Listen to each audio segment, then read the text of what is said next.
వంకాయలు హార్వెస్ట్ చేస్తున్నాము. మార్నింగ్ వచ్చేసి చౌడకాయలు హార్వెస్ట్ చేయడం జరిగింది. ఈరోజు 200 kgs అయినాయి. ఈవినింగ్ ఇప్పుడు మనం వంకాయలు హార్వెస్ట్ చేస్తున్నాము. సెకండ్ క్రాప్ కటింగ్ చేస్తున్నాం. ఇప్పుడు ఫస్ట్ కటింగ్ వచ్చేసి 10 kgs వచ్చాయి మనకు. సెకండ్ కటింగ్ మేబీ ఒక 50 kgs రావచ్చు. ఇలా ఇప్పుడు ఇది సింగిల్ క్రాప్ కాకుండా డబుల్ క్రాప్ అన్నమాట. ఇప్పుడు మన చౌడకాయలు 30 నుంచి 40 రూపాయలు పోతున్నాయి. ఈ వంకాయలు కూడా 30 నుంచి 40, ముళ్ళ వంకాయలు ఇవి 40 రూపాయలు వెళ్తున్నాయి. ఇప్పుడు మనం ఇట్లా డబుల్ క్రాప్ మెయింటైన్ చేయడం వల్ల మనకు డబుల్ ఇన్కమ్ ఉంటుంది అన్నమాట. మనం ఇదే సింగిల్ క్రాప్ పెట్టిండొచ్చు. ఇప్పుడు మనం ఈ క్రాప్ అయిపోతే నెక్స్ట్ క్రాప్ స్టార్ట్ అవుతుంది. ఇదే దాని మీద ఆల్రెడీ వీడియో చేశాను. ఈరోజు అయితే వంకాయలు హార్వెస్ట్ చేస్తున్నాము. 40 రూపాయలు మార్కెట్లో ఈరోజు మనకు డైరెక్ట్ ఫార్మర్ తీసి ఇచ్చే రేట్ అది. ఇదైతే ముళ్ళంకాయలు చాలా కష్టం అండి. ఎందుకంటే తిరుగుతుంటేనే పుచ్చుకునేస్తుంటాయి. అసలు ఆకుకి ముళ్ళే ఉంటాయి, కాయకు కూడా చూడండి ముళ్ళే, మొత్తం ముళ్ళే. చాలా కష్టం అండి. టచ్ అయితే చాలా విరిగిపోతాయి. అలా ఇప్పుడు చూడండి, కాయ రెడీగా ఉంది. అసలు మనం ఇంకా ఏం స్ప్రేయింగ్ చేయలేదండి. అసలు మనకు పురుగు కానీ ఏమాత్రం లేదు. ప్రీవియస్ వీడియోలో మనం ఈ ఇంగువ ద్రావణం వీటన్నిటి గురించి కొన్ని వీడియోలు చేసాము. బట్ అంత క్లియర్గా అనిపించచ్చు. బట్ ఇప్పుడు చేస్తామండి. ఆ ఇంగువ ద్రావణం అవన్నీ కూడా ట్రై చేస్తాము ఇంకా. ఎందుకంటే ఇంకా కలర్ వస్తుంది.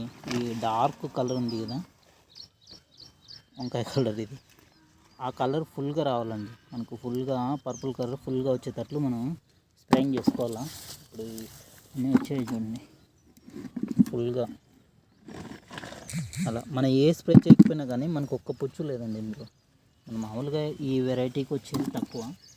ఇందులో అసలు ఏ స్ప్రే చేయకుండా మనకు ఈల్డింగ్ వస్తుందండి. ఇంకా స్టార్ట్ చేస్తున్నాము. ఇకైతే మనం ఏం కొట్టకపోయినా మనకి ఈల్డింగ్ వస్తుంది. ఎవరైనా ఫార్మర్స్ కానీ మనం డైలీ ఇన్కమ్ బేసిస్ కానీ ప్లాన్ చేసుకున్నప్పుడు నష్టపోకుండా లాభాన్ని సాధించాలంటే ఖచ్చితంగా మనం చూడండి ఇలా పట్టుకునేసి వెళ్ళాం. ఆకుకి ముళ్ళు ఎంచొట్ట టచ్ చేయాలి. ఇలా పట్టుకుని ఇలా హార్వెస్ట్ చేసుకోవాలి. ఎందుకంటే ఇంకా పెద్దగా అయితే మనం కట్టెలు తీసుకుని ఇలా టచ్ చేసుకుంటూ తీయచ్చు. ఇప్పుడు మనం ఇంకా చిన్నగా ఉన్నాయని చెప్పి మనం అంత చేయట్లేదు. ఇలా ఆకు ముళ్ళు లేని చోట పట్టుకుని అట్లా వదిలేస్తాయి.